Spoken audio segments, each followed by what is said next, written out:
আজকে আমি বানাবো চেরির চাটনি।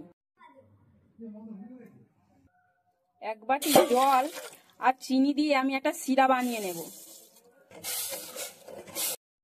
এবার লাবিয়ে নেব। চাটনির জন্য একটা মশলা তৈরি করে জিরে ধনে মৌরি আমি ভেজে নেব, শিলেতে গুঁড়ো করে নেব। কড়াইতে 1 চামচ সরিষার তেল দেব, শুকনো লঙ্কা ফাটিয়ে দেব, 5 ফোড়ন দেব। 5 ফোড়নটা একটু ভাজা ভাজা হয়ে গেলে চেরিগুলো দিয়ে দেব।